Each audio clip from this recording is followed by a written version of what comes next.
کوئی کہتا ہے کہ اللہ تعالیٰ مخلوق کے اندر داخل ہے، اور کوئی نقیضین کی نفی کرتا ہے، نہ اوپر نہ نیچے، نہ دائیں نہ بائیں، نہ آگے نہ پیچھے، نہ زندہ نہ مردہ۔ یہ عقیدے ایسے ابو جہل کے بھی نہیں تھے۔ سب سے آخری مخلوق اللہ کا عرش ہے، اور اللہ عرش پہ مستوی، جہت علو اللہ کے لیے ثابت ہے۔ زینب اپنی جو بقیہ نبی علیہ السلام کی بیویاں سے عائشہ ہے، حفصہ ہے، ام سلمہ، ان کے بیچ فخر کیا کرتی کہ تمہارا نکاح تمہارے اہل نے کیا، تمہارے ماں باپ نے کیا نبی علیہ السلام سے، اور میرا نکاح اللہ تعالیٰ نے ساتویں آسمان سے کیا۔ یہ قصہ معروف ہے۔ امام بخاری کا مقصود کیا ہے؟ اللہ تعالیٰ اوپر ہے، اللہ تعالیٰ اوپر، جہت علوم ہے، آسمانوں کے اوپر اللہ کا عرش ہے، جس کی بلندی کا ہمیں کوئی اندازہ نہیں، اور وہ آخر المخلوقات ہے جس پر اللہ تعالیٰ مستوی۔ تو اللہ تعالیٰ کے لیے بلندی، اوپر ہونا، یہ ثابت ہے۔ حدیث میں یہ بات موجود ہے، زینب نے کی، اللہ کے پیغمبر نے سنی اور اس کا انکار نہیں کیا۔ اللہ تعالیٰ کو علوم بے شمار دلائل سے ثابت۔ اگر میں سینکڑوں کے بجائے ہزاروں کا ہوں تو یہ مبالغہ نہیں ہو، کتاب و سنت۔ اور اس میں اب تک جو سب سے کامل کتاب اس موضوع پہ میں نے دیکھی، وہ اپنے شیخ العرب والعجم علامہ بدیع الدین شاہ راشدی رحمہ اللہ کی توحید خالص کے نام سے، اور اس میں اللہ تعالیٰ کے علوم کے دلائل دی۔ اللہ تعالیٰ علوم پر اوپر، یعنی جو صوفیاء کے مذاہب اور ان کی مسالک، ان کی کمر توڑ کے رکھ۔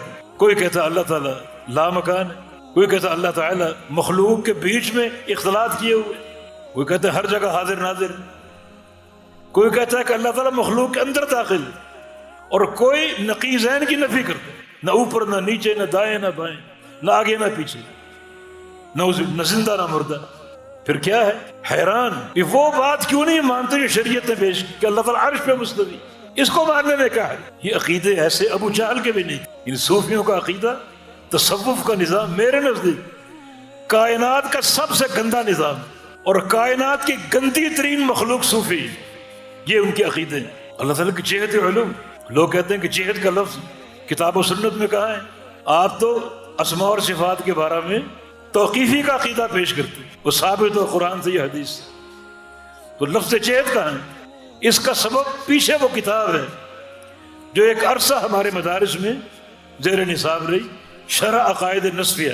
اللہ تعالیٰ کے لیے جہت نہیں، تو بغیر سوچے سمجھے ہم بھی جہت کا انکار کرتے۔ تو سوال کیا ہے کہ لفظ جہت ثابت کہاں ہے کتاب و سنت سے؟ دیکھو، اللہ تعالیٰ کی صفات کی تین قسمیں، یا ناموں کی تین قسمیں۔ ایک ہے وہ نام اور وہ صفات جو کتاب و سنت سے ثابت ہے، اللہ، الرحمن، الرحیم، الغفور، الودود، یہ سارے نام ثابت ہیں، یہ سارے اسماء حسنی اور ساری صفات علیہ ہیں، ہمارا ان پر ایمان۔ یہ سارے نام اور ساری صفات محمود ہیں، اسماء حسنی سب سے خوبصورت نام ہے، ہمارا اس پر ایمان۔ دوسری قسم وہ اسماء و صفات جن کی اللہ سے نفی ہے، وہ صفات مذمت ہیں، اللہ ان سے پاک ہے، نہ اس کو اونگ آتی نہ اس کو نیند آتی، اس کو اونگ آنا یا اس کو نیند آنا یہ عیب ہے، اللہ عیب سے پاک۔ یہ صفات کی دو قسمیں ہوگی، صفات ثابتہ وہ صفات کمال ہے، صفات منفیہ وہ صفات عیب ہیں، صفات نقص، یہ بات تو واضح ہے۔ تیسری وہ صفات یا وہ نام جن کا نہ اثبات وارد ہے نہ نفی وارد، نہ قرآن و سنت نے اس کو ثابت کیا، نہ کتاب و سنت سے ان کی نفی ملتی، تو ان کا کیا کرے؟ ثابت کریں یا ان کی نفی کریں؟ تو اس کی دو صورتیں ہیں، ان صفات پر غور کرو، ان کو دیکھو، ان صفات میں اگر کوئی کمال کا پہلو ہے تو وہ ثابت کرو، کیونکہ ہر کمال کا اللہ مستحق ہے، اور کوئی نفی کا پہلو اس اللہ سے اس کی نفی ہوگی، مذمت کا پہلو یا عیب کا پہلو۔ تو لفظ جہت بھی اسی طرح ثابت نہیں ہے یہ لفظ کتاب و سنت سے، لیکن لفظ پر غور کرو، اس کے معنی میں کوئی کمال کا معنی ہے یا کوئی نقص کا معنی ہے؟ تو کمال ہے تو اللہ اس کا مستحق ہے، اور نقص ہے تو اللہ اس سے پاک ہے۔ 6 جہتیں ہوتی ہیں، ایک آگے، ایک پیچھے، دائیں بائیں، اوپر نیچے۔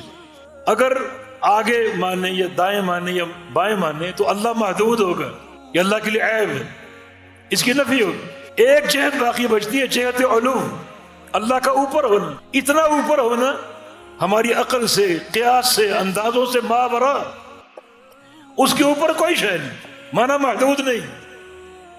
سب سے آخری مخلوق اللہ کا عرش ہے، اور اللہ عرش پہ مستوی، تو جہت علو اللہ کے لیے ثابت ہے، جس کی دلیل آپ نے پڑھی زینب کا قول تمہارا نکاح زمین پہ ہوا، تمہارے اہل نے کیا نبی علیہ السلام سے، میرا نکاح اللہ نے آسمانوں پر کیا، مانا اللہ اوپر ہے، آسمانوں کے اوپر، اتنا اوپر ہے کہ اس کی تحدید نہیں۔ نبی علیہ السلام کی حدیث ہے کہ جو آسمان سے زمین تک کا فاصلہ وہ 500 سال کی مسافت کے وقت ہے، پھر آسمان اول کا موٹاپا 500 سال کی مسافت کے وقت، اتنا موٹا وہ پہلا آسمان جتنا فاصلہ زمین و آسمان کے مابین، پھر پہلے آسمان سے دوسرے آسمان تک جو فاصلہ ہے وہ 500 سال کا، پھر دوسرے آسمان کا حجم بھی 500 سال کا، اس طرح 7 آسمان۔ اوپر بحر کا ذکر، اس بحر کی سمندر کی تہ سے لے کر اس کی سطح تک 500 سال کا فاصلہ، اس پر رحمان کی کرسی ہے، اور بحر سے لے کر کرسی تک 500 سال کا فاصلہ، اور کرسی پر رحمان کا عرش ہے، اور کرسی رحمان کے 2 قدم رکھنے کی جگہ، موضع قدم الرحمن، اور کرسی سے آسمان عرش تک 500 سال کا فاصلہ، اس عرش پہ اللہ مستوی، اوپر جو علو اس کی کیفیت ہم نہیں جانتے، آخری مخلوق اللہ کا عرش اور اللہ اس پر مستوی ہے، مانا اللہ سب سے اوپر ہے، اور لیس فوقہ شیء، اس کے اوپر کوئی چیز نہیں۔ جہت علو، اس میں کون سا مذمت کا پہلو، کون سا ایسا پہلو جو عیب ہو؟ اوپر ہونا یہ رحمان کے شایان شان ہے، اس کے اوپر کوئی شے نہیں۔ اب جہت میں اگر جہت یمین ہے، دائیں طرف بائیں طرف آگے پیچھے نیچے، یہ ساری جو جہات ہیں اللہ کے شایان شان نہیں، ان کی نفی ہوگی۔ جہت علو اللہ کا سب سے اوپر ہونا، سب سے بلندی پر ہونا، اس میں کوئی عیب نہیں، یہ رحمان کے شایان شان ہے۔ تو لفظ جہت میں ایک پہلو کمال کا ہے اور کچھ پہلو نقص کے ہیں، وہ ہر نقص سے پاک ہے، ہر کمال سے متصف ہے۔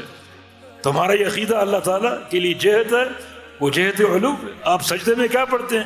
سبحان ربی الاعلی، پاک ہے میرا رب جو اعلیٰ ہے، جو سب سے اوپر۔ سجدے میں اس دعا کی تعلیم آپ کو دی گئی تاکہ دن رات آپ اللہ تعالیٰ کے علوف کے عقیدے کی نشاندہی کریں، پرچار کریں، اور اس کا اعتراف اور اقرار کریں۔ اتنا ہی عظیم و شان عقیدہ۔ تو جناب زینب رضی اللہ عنہا، ان کے اس قول سے اللہ تعالیٰ کا علو ثابت ہے۔